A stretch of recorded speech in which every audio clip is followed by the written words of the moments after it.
We're going to get right into this Indy recap, and I really don't have too much to talk about other than the fact, crazy, wreck field, no respect having, lack of talent towards the back of the field, if you ask me, with guys and the way they drove.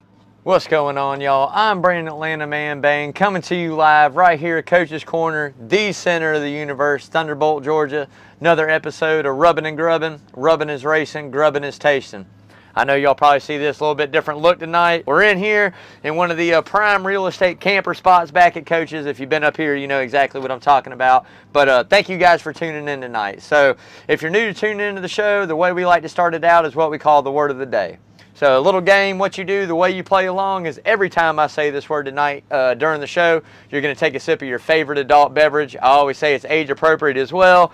I know school got back into session, some yesterday, some today. So I would say it's age appropriate, but I know nobody wants their kids staying up late on first day of school. So tonight it's going to be 21 and only, y'all. So every time I say a word tonight, Lawrence is going to throw up somewhere on the screen. Make sure you take a sip of your favorite adult beverage. Like I say, if you play along, probably have a pretty good buzz by the end of it. Last week's word of the day was playoffs. So as we're getting into it, into those playoffs, I know I mentioned that quite a few times. If you played along last week, I'm sure you had a good buzz, man. So there again, tonight's word of the day is going to be, I have no idea. But every time I say it, make sure you take a sip of your favorite adult beverage, man. Moving right into that NASCAR news, it was a super exciting week here. I mean, the Indy Road Course was crazy. I'm going to give you my opinion on how I feel about the race in just a little bit, but at the end of the day, we'll start it out. If you tuned into that race after a crazy, wild finish there, just pretty much a wreck fest if you ask me at the end, Tyler Reddick comes home with the win, y'all. So that makes Reddick's second win on the season, second career Cup Series win. Both of them coming on road courses, man. So, hey, the kid's got some talent. He knows how to drive on those road courses. We'll see if he can back it up with another good showing this week at Michigan. But right now, Tyler Reddick, man, looking pretty good out there. So, Kyle Busch, contract talks ongoing, man, and this is the biggest thing, something that I wanted to talk about. It's very interesting to me. So he's already come out and said he's willing to basically take a pay cut to stay there at Joe Gibbs.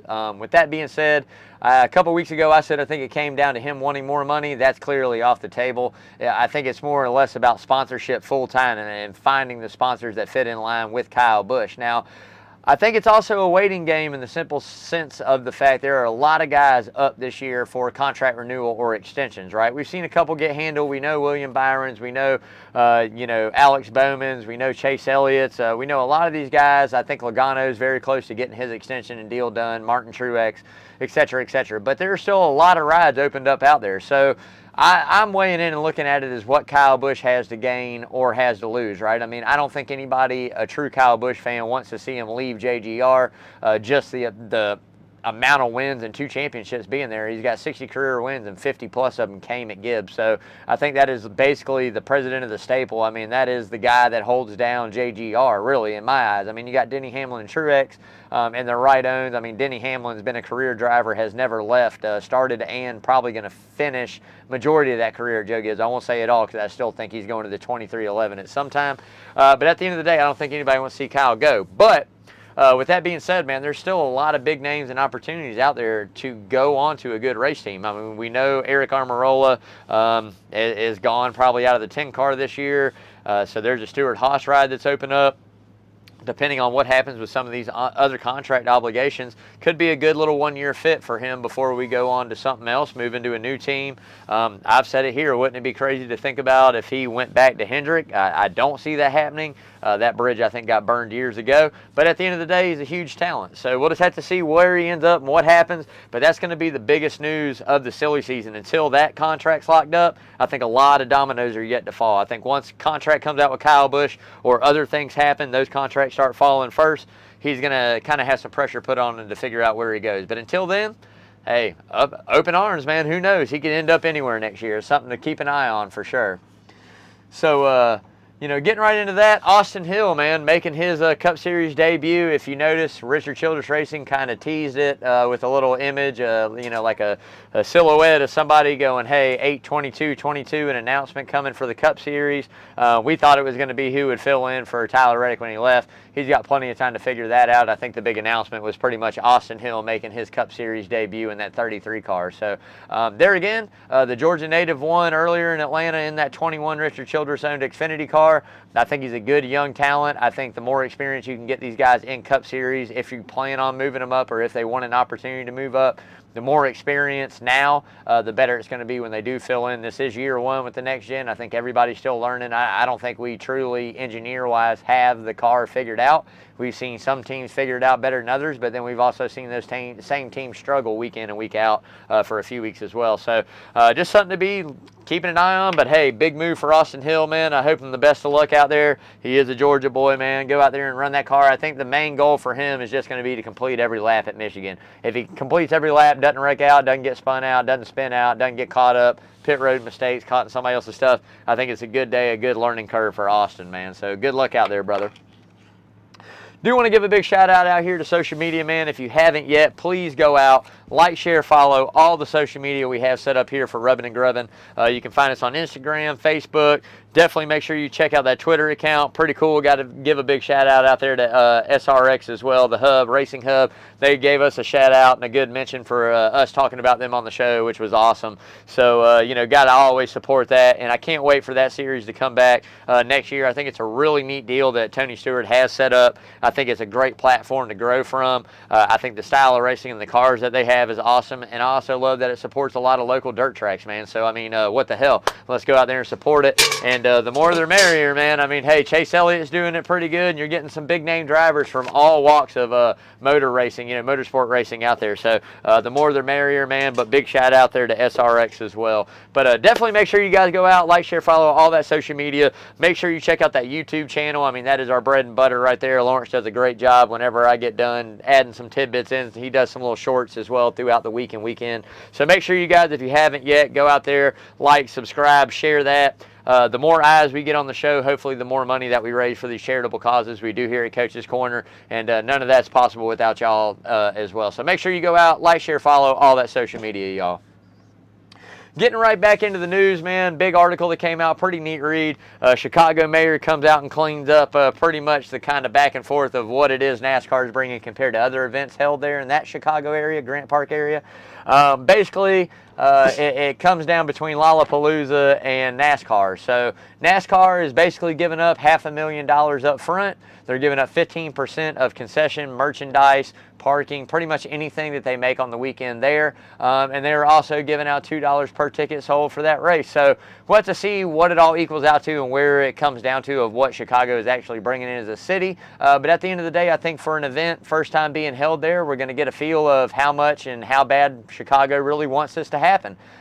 There again, I know that's a very popular area in downtown Chicago, a lot of tourism, a lot of businesses, a lot of different things. The impact of that will be felt a little bit, but I think Chicago is a big enough city that they're going to be able to handle it and kind of reform street structure and keep traffic flowing and make sure these businesses also gain off of this 2-week-long experience that we're going to have next year there for the Cup Series. So going to be a pretty neat deal, but just to kind of weigh it out and where their heads are at, Lollapalooza pays a nice cool $7.8 million to have that done. So, you know, I don't really have a feel about it. I'm not huge on the street course to begin with. If it's good for the city and it's good for the fans of Chicago and they turn out in flocks to come watch it, hey man, if it gets more eyes, more sponsorship for the sport, hey, it's a positive. But we'll have to see where it trickles down and what all rolls out of it. But neat read, man. If you haven't yet, go out there and check that out for sure. So Greg Ives came out and expressed his displeasure with the way the Indy Road Course raced this year. The crew chief of the 48 pretty much had the same agreement that I do, which I'll get into in just a little bit. But just the end of that race and throughout just wasn't professional. Didn't show any kind of professionalism to the drivers. A lot of guys just pretty much dive bombing it in there, not making it stick, which we saw very late in that race, and we saw throughout the race. Harvick is another guy that mentioned his frustrations, pretty much saying, name the 5 guys because I'm going out and I want to know who to take out. I'm going to take out all 5 of them, which I don't think he did. He ended up getting caught up in some other altercations as well. But I got to agree with Greg Ives, man. I look at it as we're all professionals, and it's really not a good image for the sport when we're not able to carry ourselves as a professional. Now, I know with this next-gen car, it is really hard to pass, especially on road courses. You got to take what you can get. I mean, that's always been the nature of the beast there. But at the end of the day, we're all professional athletes. We're all professional drivers, and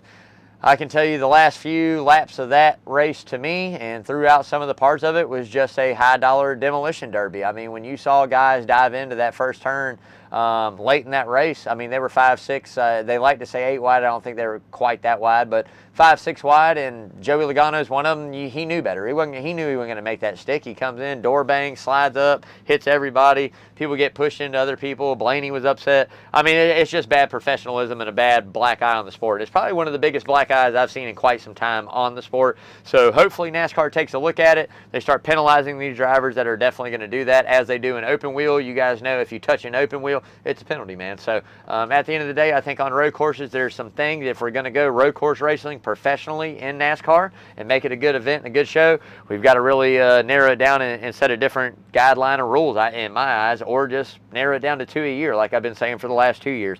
7 is way too many. 6 is too many. 4 for me is a total max. I think both the Rovals were cool, Daytona and Charlotte, and then 2 true road courses. And you can swap it up every 2 years, 3 years, whatever you want to do. But in my eyes, I have to agree with Greg Eyes, man. It wasn't professional, and it's a bad look for NASCAR as an organization, as a sport. So we'll leave that there and move on, man.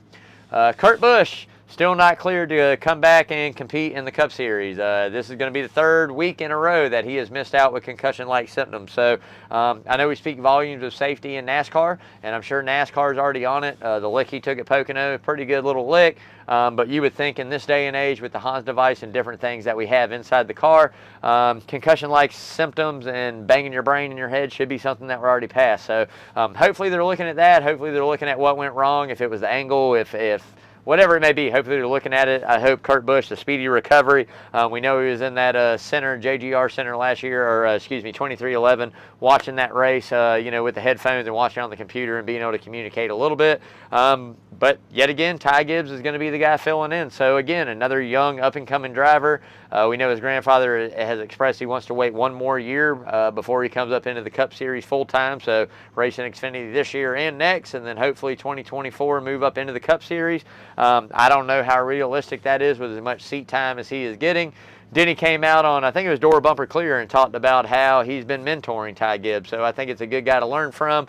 In my eyes, Denny does do a little bit of crying here and there, but he is a really good ambassador for the sport, and is pretty much a veteran that's been in it for a very long time. So I don't think there's a better guy to learn from, honestly, out there in the Toyota camp than the likes of him and Kyle Busch and Martin Truex. I think they're all three really good in their own way, really different styles of racing, how they set the cars up, but something to learn from. So Ty's going to be filling in that 45.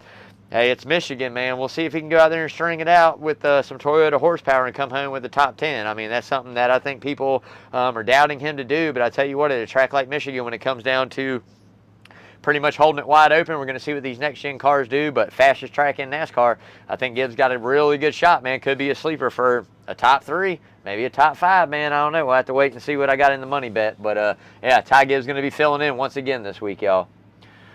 So that's going to wrap it up for the news, man, but we're getting into that bubble watch. So I told you guys the bubble watch is only going to intensify as we move in. We are down to 4 point-paying races before we get there to the playoffs. So 3 more than the cutoff at Daytona, and we all know how wild that can be. We've seen William Byron win and get in. I think it's going to come down to that for a couple of drivers. I think there's a couple guys that we're looking at right on the verge of that bubble that could easily go out there and win this weekend. And the biggest one is Kevin Harvick. When you go back and you look, Harvick has won 3 out of the last 4 at Michigan in the SHR Fords, man. And we all know Ford runs really, really good at Michigan. It is the home of Ford. I've got it circled on the calendar. This is the one that Harvick's got to go out and get in and win it if he wants to get in. His chances are narrowing down and becoming slimmer as we go. Lauren's got the Ford symbol up. I know it's home of Ford, man, but we'll see if I took one first as well this week. But another guy right there close to that bubble that I've called out a few weeks ago is Ryan Blaney. Now, I'm going to take him to win it this weekend before Harvick and go ahead and lock himself into it. Now, we still do have, let's see, I think we got Richmond coming up. Do we? No, Watkins Glen, Michigan, Daytona. I think it's Richmond. I don't know. I know there's another track in there. If I'm wrong, y'all give me hell for it. That's my fault. But at the end of the day, he's only got a few more opportunities outside of Michigan to win, and this probably being the best racetrack out of those 4 left. So we'll have to see if Harvick can go out and get it done. He finds himself a little bit deeper in the hole this week out of that bubble. It grew some more on him after the bad luck that he had there at Indy. So pretty much for him, I think anybody outside of the top 16 right now is definitely a win is a must to even have a chance to lock in. And the more that we have guys either behind him win or current drivers that have already won get another win, it's going to make it even harder. So Harvick's got to go out and get it done, man, but we're narrowing it down. I will always keep you guys updated on that. So getting right into it, man, at the checkered flag for charity. You guys know this is my favorite part of the show. Before I even get into it, man, I want to give a huge shout out to everybody, not only here at Coaches, but the patrons that came out last Saturday night for Departure, the Journey Tribute Band. Got to give a big shout out to them as well, man. Those dudes are freaking awesome. What a show it was. Sold out. This cooler full of joy that we ran up here for that one concert was, I'm pretty sure, the biggest that has ever been done up here at Coach's Corner. That one cooler raised over $1,100, y'all. So I do want to give a big shout out and thanks to everybody that got in and donated on that. I don't think we're going to have one this week coming up. We'll give it a little break here for the Bad Company show. But anybody that's looking out, we got the Guns N' Roses tribute with the local band opening for them. That show is going to be awesome. We're going to have another cooler set up then. So make sure if you're coming out for that, like I said, bring a little bit of extra money. Get a raffle ticket. Worst case scenario, man, you go home with a whole cooler full of alcohol. I mean, it's pretty neat deal, man. But I do want to give a big shout out there again to everybody that turned out and threw in the extra money and supported that good local cause, man. So if you guys have been tuning in the show, you know I'm doing it for a friend of mine that is very close to my wife and myself. She passed away unexpectedly. She left behind a younger daughter. She does go to St. Andrews out there. If anybody's watching that asked me last weekend, I wasn't quite sure. I knew it was private school, didn't know exactly which one. She's out here at St. Andrews over on Wilmington Island. But we're raising an educational fund for Miss Payson Thompson, awesome friend of mine, the friends of the family. Her grandma and grandpa are really cool folks. So like I say, y'all, it all stays local. Everything we do right here at Coaches is usually for a local charity. So there again, I say it all the time. If you come up to Coaches after work having cold beers with the guys, bring the family up for some food, and you want to donate, tell your waitress, tell your waiter, tell the bartender. If you see a manager, John and Adele Henderson, ownership in there, stop them and tell them you want to donate to Check Your Flag for charity, man. You can round it up near a dollar amount on your receipt. You could throw any amount in there. Like I tell you guys all the time, nickels, pennies, dimes, 10, 20s, 150s, does not matter. Whatever you got to spare, throw it in. We'll count it all up at the end of the year, man, and I'm telling you, it all goes to a great cause. So do have some other events coming up. I think we're going to be starting up a 50-50 raffle here towards the middle to end of August. That'll run all the way through October. That's going to be a little bit of a higher dollar deal, trying to raise some good money. Also got a barbecue thing coming up here at Coaches in October as well. So flyers are going to be out towards the end of the month for that. Looking for some teams out there. So if you guys are barbecue experts, man, you want to come in and test your skills against some of the other guys that have been in for years, man. Some of the other also locally owned barbecue businesses that come in, man. Come out, test your skills. It's all for a good cause. Going to be cash payouts as well. Bunch of raffles going on. Just a great, awesome time. It'll be right here at Coaches. So stay tuned to Rubbin and Grubbin. We'll be posting those dates as well. But like I said, man, thank you guys so much. So what we do here on the show for Rubbin and Grubbin is whatever car number wins, we donate that in. If you guys watched the race last Sunday, the 8 car Tyler Reddick won. That's one off from my guy, which I kind of got stole from him, which we'll talk about that in a little bit. But anything under Christopher Bell in that 20 car is always a 20, y'all. And I do owe $1 for swearing earlier, so I'll throw that in there too. But like I say all the time, man, none of that is possible without you guys out there. And thanks to everybody that came out last Saturday again and donated. Everybody deserves a huge pat on the back, man. That was such an awesome show and an awesome thing to see the community come together for such a great cause and how much money we raised, man. That was an awesome deal. So there again, thanks to everybody out there. So getting right into my second favorite part, man, that's going to be the Who's Hot and Who's Not, which is sponsored by Arbor Man Tree Service. So Parker Eccles, really good buddy of mine, owns Arbor Man, locally owned, locally operated, locally insured. You're going to see that number scrolling at the top of the screen all night during tonight's show. If you need any kind of tree service, make sure you give Parker Eccles a call over there at Arbor Man. Like I always say all the time, no job too big, too small, no tree too tall. Give Parker a call. Hey, look, like I tell you all the time, if you're not sure of what you need, if you need some, tree trimming, you need full tree removal, stump grinding, if you're not sure and you just need an estimate, give Parker a call. He'd be more than happy to come out, take a look at it, tell you what you can and cannot do without. I mean, we're in hurricane season. I know it's been really mild all year long, to be honest, but I got a feeling October and November, maybe into September, the tropics going to start heating up, y'all. I think we're going to have some hurricanes coming through. But anyways, make sure you get that done before one actually does come this way or it gets close. Give Parker a call over there, Arbor Man Tree Service. Like I say, once again, locally owned, locally operated, insured. You'll see that number all night. Parker, I love you, brother. Thank you for everything you do for me, man. Greatly appreciate it, man. So getting right into the who's hot. We'll start it out.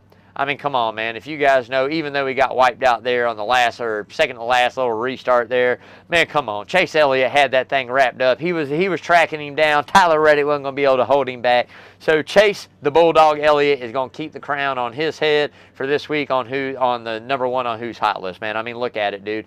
They battled back all day long through that. The car wasn't the way he wanted it. It didn't have the feel in it. Something in the brakes, something in a lot of things were going on with the 9. They worked on it. They got it better throughout the day. They were running really good, top 2 pretty much there towards the end of the race. Got wiped out. But at the end of the day, man, if you look at this team from Alan Gustafson being on top of the pit box all the way down through the pit crew to the driver, they're battle tested, man. They are solid. They are ready for these playoffs. And I know a lot of folks out there going, oh, he's hit his stride. I'm going to tell you, like I told you last week, Chase Elliott is getting ready to win at least one more race before we get into these playoffs. At least one more. Could happen this week at Michigan. Oh, no, honestly, this is one of his best racetracks. Hadn't got a win there yet, but average finish and average start is amazing. We also still got one more road course there at Watkins Glen. So at the end of the day, man, I'm guaranteeing y'all, you hear it here first, Chase, the Bulldog Elliott, will win one more race before we hit the playoffs, man. So definitely don't put me down, brother. If you ever watch this, go out and get that win just for Atlanta, man. Thank you, dude. Hey, number 2 on this list is a different character this week, y'all. It's not Ross Chastain this week. It's Ryan Blaney. And it isn't even really for what he's been doing on the racetrack. It's for what he did on the radio and after the race last weekend, man. He got jostled. He got taken out. Allmendinger ended up dooring him, pushing him through. He got spun out by God knows who many people, bumped into who to wreck him, to do whatever. It's one of those deals, man. But he had the strategy down. He put himself on a different pit strategy to get that track position. He was sitting right there, top 3 towards the end, going to come home with a really good point day. Didn't work out that way, man. Just kind of spaced out, lost out, got taken out. But I tell you what, after the race, he pretty much just said it's a clown show, man. He goes, these guys drive in, wreck everybody. That's what happens at the end of these races. He's pissed. He's pissed off. He's got every right to be pissed off. That's what he said. He showed it. He went out and spun Daniel Suarez out after the checkered flag already flown. Who knows if it was him that hit him? Who knows who really got him? I think he's the one that got Elliott. I don't know what happened, man, but at the end of the day, Ryan Blaney's pissed off for sure, man, and I can guarantee you this is a cool, calm, level-headed, collected guy 9 times out of 10. You piss him off, going to be some shit come out of it, and we kind of saw it with Suarez there. So there again, we'll have to see if he rebounds. Hey, I told y'all guys, I think 3-4 weeks ago, Ryan Blaney's going to win Michigan, man. So I'm going to go ahead and put that out there. Ryan Blaney to win Michigan. You heard it here first once again, y'all. And it's a Ford. I ain't going to bet against a Ford too often at Michigan, man. So just putting it out there. But Ryan Blaney wins this weekend, this Sunday, right here. You heard it here. Coach's Corner, Rubbin and Grubbin. Atlanta, man, predicted that 4 weeks ago. Go back and check that out, y'all. He's going to win it, man. 8 weeks. Yeah, Lauren said, hell, 2 months ago. All right, I don't know. But, hey, Ryan Blaney going to win it, man. I'm going to put Tyler Reddick in there, y'all. I think it's unspoken that Tyler Reddick is heating up throughout these summer months. When you go back and look, he's got 2 wins out of the last, 4 races? Yeah, 2 wins out of the last 5 races, and I think he's got a second-place finish, or 2 wins, 2 not-so-good runs, and a pretty decent run there. So at the end of the day, man, I look at him heating up, and I got to give him mad respect, man. At the end of the day, you know, Richard Childress Racing had the opportunity to go out and not only just use the 1-year option to extend that contract, they could have went out and offered him a 2-year contract, you know, with this year in 2024. They didn't. Hey, he got a really good opportunity with great sponsorship and great ownership over there at 2311. I can't blame the man, so he left. But I got to give him the respect with the integrity that he carries himself with and just the responsibility that he holds not only to the car owner of being Richard Childress, but the sponsorship that he has as well, Cheddar's, 3 Chai, all that good stuff, the sponsorship to go out and sponsor him. I tell you what, man, he has done an awesome job to go out and still perform at a top level. Getting another win after that first one, man. So at the end of the day, the big news came out after the first one. I'd love to hear the news that comes out after the second one, but love to see a guy like Tyler Reddick, just a really good, down-to-earth, humble dude, go out and get another win, man. So he is going to make that hot list for sure. I left Ross Chastain out. He's on here somewhere, but it ain't on the hot list this week, y'all. So who's on to the who's not? And the first thing we're going to talk about is it's not a person, it's not a driver, it's necessarily the style of driving that we've seen at a couple road courses. So the Indy Road Course in particular, I think beyond all others, I think Circuit City of America is performing great this year. Road America was an awesome race as well. Sonoma, I mean, all three of those road courses raced amazing. I think it's more or less we see it a lot on Rovals, and we see it on a few of the road courses, and Indy is one of them. We saw it a little bit last year with the finish. It was just kind of a shit show, to be honest, with the curbing, and you saw freaking Chase Briscoe go through the grass, get into Denny Hamlin, take him out, more guys wreck. I mean, it's kind of the nature of the beast when we get down to it. But at the end of the day, as Greg I've said, and as I've said, I don't think it's a good look for the sport, man, at all. I think there's a lot of better racetracks out there, whether we run things twice on ovals, on short tracks, whether we run different road courses. But I think there's a lot of things that we can do to better the racing. I mean, when you see guys on a restart with 3 to go on a road course all funneling into one turn, and nobody cares who they hit or what they do, and they just pile in there and run it in there, it's a bad look, man. We're professionals. We're professional drivers. I think that there's a lot of guys that could go out there and be running 18th and drive all the way up to 9th and just bang it in there and hope for the best, and that's exactly what we saw on Sunday. So I think NASCAR's really got to take a look, and if you're looking for an idea, Atlanta Man's got one. It's kind of been on social media a little bit throughout the week, but I say make it into the new speed weeks, man. I mean, I don't say do it in February. Obviously, in Indy ain't going to be good to do it then, but sometime during the summer, to make it a 2-week event, make it a 3-race weekend, man, where Cup Series goes and they run all 3 tracks. I am, the small little bull ring that we saw, like trucks on, the road course, and at the end of the day, run the true oval, the Brickyard on Sunday, man.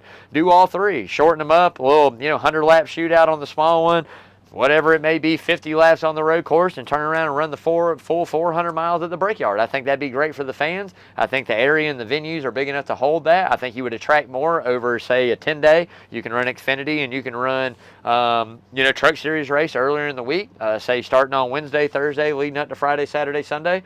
I think it'd be a good week-long thing to do there at Indy. I mean, it's just something, in my opinion, if the fan and the market's good enough, which from the viewership TV-wise was up. I don't know about the attendance, but at the end of the day, I think it's a really good idea out there. I think I'm just throwing ideas out there like you've heard me do all year. Atlanta, this, that. Indy, man, you want to do it? 10-day event. Started out a week-long event, 7 days, man, Monday through Sunday. All 3 racetracks being used by the Cup Series, a race at Xfinity, and the trucks. Be an awesome show. You heard it here first, man. Because that race to me, I didn't say this, that race to me was a joke, and it was very laughable. Even if Chase Elliott would have won, it still would have been a shit show. So there we go again, another $1 in there, y'all. Got to give Ross Chastain and Austin Dillon. I hate to do it to Austin Dillon because, you have given me a shout-out out here on the show, man. I still got a painting I got to get to you somehow. I'm going to get a mailing address, something. I'm sending it to Richard Childers' shop, doing something. I got to get it to you, but I do got that painting for you, man. But we got to give them a big round of applause, y'all, and they're going to make last but not least on the not list. What in the hell were both of these guys thinking going to use a damn service road to try to cut the course to come out in second place, or running where you restart, which you didn't really break the rules on that part. But what made you think NASCAR wasn't going to penalize you, man, some time for cutting that? What, you think because they were going to wreck, you didn't have to bail off in there too? You don't have to run the same course everybody else does? Come on, man. Anyways, they got docked, 20 seconds or 30 seconds or whatever it was. Looked like Chastain was coming home with another top 5, top 2 finish. That's a negative. I'm pretty sure he ended up finishing in the 20s there, which is rightfully so. I know Logano kind of defended the move that he made and goes, hey, it's kind of a bright idea to do. Well, evidently it wasn't that bright because you got penalized, man. You lost to second place or third place or fifth place or 20th place or whatever place you were going to end up with anyways. You probably finished right around the same place you would have. Who knows? But at the end of the day, you got penalized for it, man. So NASCAR ain't playing when it comes to penalties. In the race, after the race, during the race, they ain't playing around at all, y'all. So that'll wrap it up for the who's hot and who's not, man. We're going to get right into this Indy recap. And I really don't have too much to talk about other than the fact, crazy, wreck field, no respect having, lack of talent towards the back of the field, if you ask me, with guys and the way they drove. And everybody's professional. I know all of these guys have an amazing amount of talent. Otherwise, they wouldn't be in the Cup Series. But at the end of the day, that wasn't the best display of it at all. I mean, Tyler Reddick came home with the win. I'll give him that. My boy Elliott got taken out after he thought he was going to maybe contend for a win. I mean, Reddick had it wrapped up before Bell blew the tire, to be honest with you. Elliott finally had a little chance on that restart, drove it in there, got bumped out. Hey, it happens that way sometimes, man, but it was pretty crazy. There again, to me, a black eye on road course racing from what we've seen earlier in the year, because everything was pretty good up to this point. That one was pretty bad. So hopefully NASCAR does something about it. Not going to get too much into it. Like I said, Ryan Blaney had a similar fate to Elliott. Running pretty good, did some different things to track position, got that track position, you know, different tire strategy, different pit strategy, got up there, looked like he was at least coming home top 5 at the worst.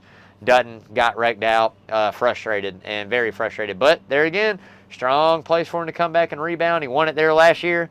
We'll see if he can do it again, man. So hopefully the biggest thing I come out of with after the Indy and on this recap is hopefully we don't race the road course anymore. If we're only going to race one event at Indy, we got to go back to the oval, man. And there's a lot of younger bucks out there that don't know the history of Indy as far as NASCAR goes. They don't know how long we fought to get the sport there on that hollow ground and just the racetrack in general. Yeah, we had the tire debacle there in, what was it, 08, 09, whenever it was. That was on Goodyear and NASCAR. That wasn't on the drivers. Look, people go, these cars weren't made to race on a flat track and a flat surface like that. Pocono's very flat and similar to Indy in the turn, certain. There's some other ones out there now, man. Nashville, again, maybe not the shape, but it's flat. These cars can race on flat surfaces. Is it going to be that exciting side-by-side, 100% all the time track racing? No, I don't think it's going to be that all the time. What I think you're going to get out of a lot of it, I think what you're going to get is you're going to see fuel strategy, and with these next-gen cars, who knows what we got. We might have seen side-by-side. We might have seen a Texas-style, race. We might have seen these guys doing different prep strategies and long-run cars and short-run cars and just totally different things going. We might have been able to see that. Who knows? We're never going to know until we put this next-gen car on the oval. So I say this offseason, NASCAR, go and do a little R&D, take some guys down there, run the Indy Oval, see what we come up with, put them back on the original Brickyard 400, man, not this road course BS bullshit. I'm tired of it. I'm done with the road course racing in NASCAR. That's just my opinion. 4 is all we need, not 6, not 7, not 5, 4 at the most. That is it, man. So, with that being said, y'all, we're going to move right into that Michigan preview. Michigan is one of the coolest tracks to me. It's huge. It's the home of Ford. This 2-mile track is pretty much known as NASCAR's fastest track, period. My main man, the GOAT to me, the man, the myth, the legend, the best driver ever, Mr. Jeff Gordon's got the fastest lap speed there, y'all. 2:06 and some change qualifying. They wasn't playing around back in 13, 14, 12, whenever that was. They weren't playing around at all, y'all, not one bit. So at the end of the day, you got to keep an eye out. It's going to be fast. It's going to be quick. It's going to be hell. Got to make sure you give it up for that, man. But at the end of the day, going to be an awesome race there at Michigan. So make sure you tune in this Sunday at Michigan, man. Home of Ford. I mean, you cannot really bet against Ford if you guys really want me to break this down. Man, I'm telling you right now, Ford has won 42 different races at Michigan. Okay, there's a little piece of pie for your mind there. Let's see, they have also won 10, out of the last 10 races, Ford has won 6 times with 4 out of the last 5, coming with Kevin Harvick winning 3 and Ryan Blaney winning 4. So if you need any kind of betting advice in general, take a Ford. I mean, I really don't think it matters who, top tier Ford, a middle tier Ford. Probably a Ford is going to come home and win this thing, man. But at the end of the day, they're going to, have that higher horsepower package. This isn't going to be as similar to a Daytona or what we've seen in Atlanta. It's not going to be anything like that. These guys are going to run it. They're going to string it out, multi-groove, 3 wide, maybe even 4 wide a little bit. We'll see if that top groove comes in like it has in the past. But at the end of the day, dude, I'm telling you, going to be a great, exciting race at Michigan coming up, man. So the top 5 rundown for me. And I'm telling you guys right now, you've heard me call it. I've been saying it for the past couple months, 6, 7 weeks, 8 weeks, 4 weeks. I don't know what the time frame is. But I'll be damned. Ryan Blaney's going to be number one, y'all. I think if he's going to go out and get it done, it has to be this week. He's got to go win Michigan. I think Penske knows that. I think they're going to give him a rocket. I think the man knows how to get around tracks like this. You look at him at California in his past. You look at him at Michigan. You look at what he did at Texas in the All-Star race, which are all considered, both those other tracks are considered sister tracks to Michigan. I think Ryan Blaney's got a really good record at some of those tracks. I think the guy's bringing a rocket. You heard it here first, man. Ryan Blaney's coming off first, going to get that win. 2 for me. Can't go without leaving Chase Elliott, my man, the main man. I mean, come on, dude. Chase the Bulldog Elliott. I think he's got an average finish of his career of like 7.8 there. It's a really good average finish. Always runs good at Michigan. Has yet to get that win. Maybe this week's the week. I mean, to be honest, the streak came to an end last week with top 2 finishes going on 5 weeks. Really should have had another one, but at the end of the day, maybe he can hop right back on that bandwagon and get another win. Or worst case scenario, second. But you know, like Ricky Bobby said, man, if you ain't first, you last, and that's my opinion on it too. Elliott got to go out and get those wins. So we'll see if the driver of the 9 car can go get it done at Michigan this weekend, man. 3 for me, Joey Logano, another Ford. Penske's going to bring the thunder. You guys know this. Roush owned it forever. I mean, I think he had 9 wins there at just one team or something crazy like that, 9 or 11, something like that. I mean, he owned it for a while. But Penske, man, hey, coming in, another Penske Ford, 22. Finally kind of rebounded last week after having a dismal 5, 6, 7 races there, 5 races, 6 races. Came back and finished 6th, I think, top 10 anyways, here at the Indy Road Course. So I expect them to jump right back on that, bring the horsepower here, and have another really good run at Michigan. I mean, we'll see if he can go out and get a win, but I'll take 22-3. 4 for me, I don't think you can really leave him out. You know, it's got to be Ross Chastain. I mean, he's brought fast race cars to any kind of style track we went to. Had a fast race car last weekend, had a fast race car the weekend before that. So week in and week out, I'm always going to have him on the top 5. It's got to be a bet. I mean, it's been a while since he won a race, to be honest. He won those first 2 pretty quick in the jump of the season. Been slacking off a little bit. Hadn't been back in victory lane for a while now. We'll see if he can change that luck over there at Trackhouse and get another win, making it 3 on the season here at Michigan coming up. 5 for me. Another guy that runs Michigan really well. I mean, outside of Ford winning the last 4, it was Kyle Larson back-to-back, Chip Ganassi. So, man, I tell you what, I never count him out. I think he's got a rocket. That high line comes in. He's going to run that wall very well. I think it's kind of, we saw that earlier in the year at California as well, at Auto Club. A lot of those guys kind of running that groove. So we'll see if Larson can come into that form later on in that race, or maybe the beginning part, who knows, and see if he can turn it around for the 5. They've been quietly good. Everybody kind of thinks something's off with them. Definitely at Indy had a horrible week. I don't know. They said it wasn't brake failure, but if that wasn't brake failure, Kyle Larson just didn't give a damn. He was just tired of driving and decided he was going to hit Ty Dillon going about 160. I mean, I don't really know the speed, but it looked like brake failure or some kind of mechanical failure to me, if you ask me. But they said it wasn't, so we'll take their word for it. But I think Michigan is a really good place to see the 5 car come back into victory lane. It's been a while. It's been there again the very first part of the season since we've seen him in victory lane, and especially after a year like last year, I think you would expect the defending champion to come in and have more wins by now. But he doesn't. But by the looks of it, he's still in the playoffs. Great consistency, great team. Maybe Michigan's the place they go and get the another checker flag, man. So we'll see if the 5 team can go and get it done. Now, there's so many guys I could have thrown in there. It's really hard. So 3 dark horses again this week. The biggest dark horse for me, or somebody that I think a lot of folks are going to sleep on maybe somewhat, it's got to be Kevin Harvick. Very dismal year for Stewart-Haas as a whole, especially for Kevin Harvick. I think we kind of expected him to go out and have some wins. It's a long winless streak for him, so I think if he's going to go and get it done, you heard me say it earlier, Michigan is the track that Harvick's going to go and get a win if it's going to happen. I mean, there's a couple more out there he could do it before we get to the playoffs, but I think if he's going to get it before the playoffs and lock himself into the round of 16, it's got to happen this weekend at Michigan. So it should be exciting. If you find the 12 and the 4 side by side on the racetrack and the laps are winding down and they're up front, it's going to be interesting to see what somebody's willing to do to make sure they're locked into those playoffs. So keep an eye on that.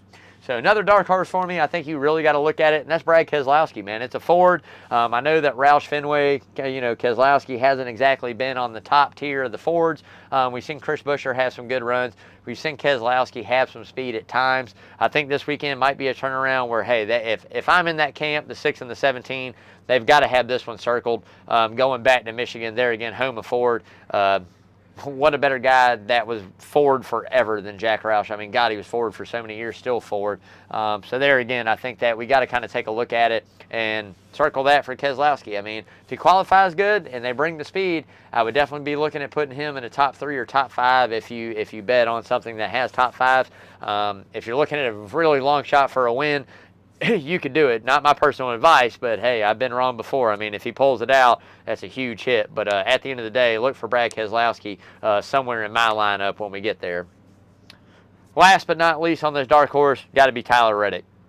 When you go back and look at the speed that they brought to California, he had that race running before he had a tire issue there, blew a tire, got a flat, had to come in, kind of cost him the day. But been showing speed as of late, heating up as we're getting into those playoffs. Again, I think that they've shown really good speed, especially in the 8 camp on bigger racetracks this year. So we're coming into a big one. We'll see if Tyler Reddick can go in and back it up after that win at Indy, back it up with at least another solid run, if not another win, coming up this weekend, y'all. So moving right into that money bet, man, I tell you what, we're doing pretty good. We're still plus 1,200 units on the year, which isn't bad, not great, a little bit. We'd like to be a little bit better than where we're at this far in the season, but I tell you, it's been a really hard year to bet on anyways. So many different winners. Nobody's really showed the consistency winning like we saw last year. 4 or 5 wins, 12 wins, 9 wins, whatever it may be with Larson and some of the other guys that you would see kind of get on that roll and get some wins clicking off. Hadn't seen that yet this year. We've got guys that have won outside of Chase Elliott going, win second, yada, yada. Hadn't seen that. Hadn't seen guys come out and really win a lot of races back-to-back. So it's been a hard betting year. But this week coming into Michigan, there again, I look at some Fords. I don't think you can count out Chase Elliott, a Joey Logano, or there again, a Ryan Blaney in the Ford camps. I think those are guys you really got to kind of look into and go, hey, man, got to take those guys for a win. I think Chastain and maybe a Toyota driver you could probably put up there as well. I think if you're looking kind of middle pack for maybe that first top 3 or maybe that long shot win, Kevin Harvick's definitely got to be looked at. William Byron, I think, is another guy who has just had horrible past few months after getting hot there early. I think that's a team that looks to rebound. If you're looking for, there again, another Ford, Kevin Harvick's got to be out there. There's a couple other Ford guys out there you can kind of look at, the 2 of Cindric. Ford's going to bring the horsepower, man. The question is, I know Toyota's had a little bit of success there. Chevy's had a little bit, but it's a Ford track. So look at some of those guys. Deeper down in the field, I mean, you got to look at guys like Brad Keselowski, guys like Christopher Bell, guys like Eric Jones, there again, that have run good on bigger racetracks, that horsepower racetracks, that have found a way to bring the thunder and get this next-gen car set up and have really good runs. So I think it's something to keep an eye on. I'll keep you guys posted next week on what my final layout is, but I can guarantee you out of that first tier, I'll definitely be taking probably Chase Elliott and Ryan Blaney. That's for sure. Second tier, top 3, maybe a win. Look at a guy like Harvick maybe for a win. Christopher Bell, top 3. Another Ford, probably top 3, like a Harvick maybe. Who knows, man? But I'll keep you guys up to date and let you know how we do on it next week. But like I said, been really close to a couple big hits. We're going to end up getting one before the season is over, and I cannot wait for it, man. So that's going to wrap it up, y'all, for the rubbing part, and now we're on to the grubbing. And I got a treat. I have no idea what we got tonight, so I'm getting ready to find out right now. Oh, yeah. Oh, man, we got some tacos, baby. We got those Waco taco hard shells. Man, I tell you what, I've had these from here before. Coaches does amazing tacos. Just like anything else that comes on that menu, guys, couple hard shells. Doesn't really get more simple than tacos, but the way they do them at Coaches is great, man. So there again, man, we're going to move it on in. Hey, it's not Taco Tuesday, but we're going to make it Taco Wednesday today on Rubbin' and Grubbin', man. So I can't wait to tear into one of these. Me and Lawrence are going to split this as soon as we get off, tear this down, y'all.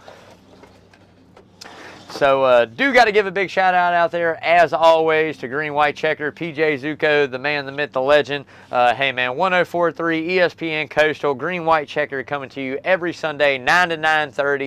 You can catch it on 104.3 FM, or you can tune in to ESPN Coastal Facebook page. They'll stream it live there as well. Last week we didn't. Me and PJ are hopefully getting ready to get back on it this week, bringing another brand new episode of Green White Checkered. I always look forward to it, catching you guys up on anything new that breaks in NASCAR from Wednesday with the Rubbin' and Grubbin' on to Sunday. Got a lot of stuff to catch up with. Got some little odds and ends me and him want to talk about is just how the season's gone so far and heading into those playoffs. So if you haven't yet, make sure you tune in every single Sunday, 104.3 ESPN Coastal. There again, you can stream it on 104.3 or listen to it on 104.3 FM or stream it live from ESPN Coastal's Facebook page. Make sure you check that out every Sunday, 9 to 9:30. PJ, love you, brother.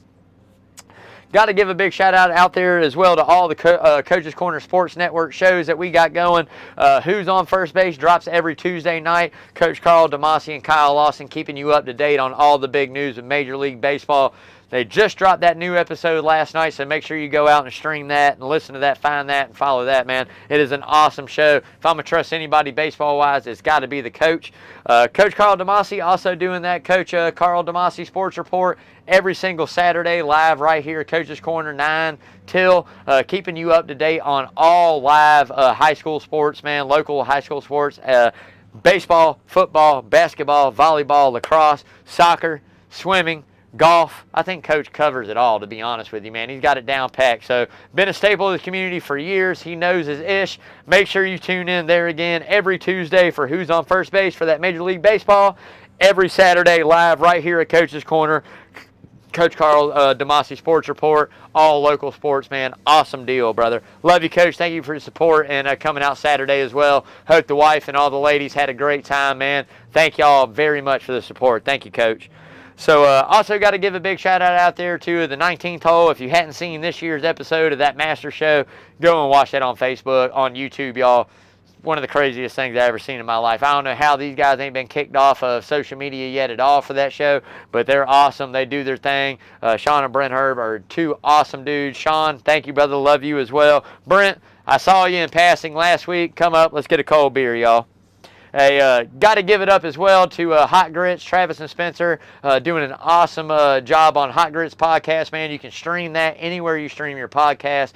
These guys are crazy, keeping you up to date with all the news coming out of sports, football, baseball, basketball, college. It don't matter. They keep it up with all of it, man. They even throw a little NASCAR in there every once in a while, which I've been trying to get on there and call in, do a little recorded segment for them to kind of give them a little bit of help on their picks and what to bet on or what not to do in NASCAR. Hadn't quite made it happen yet, but Travis, Spencer, if you guys are listening, brother, make sure you hit me up sometime before the season's over, maybe before we get in those playoffs coming up. Love to get on Hot Grits with you, man. But like I said, make sure you stream that Hot Grits podcast anywhere you stream your podcast, man. You can catch them everywhere, brother. Hot Grits. Check it out, y'all.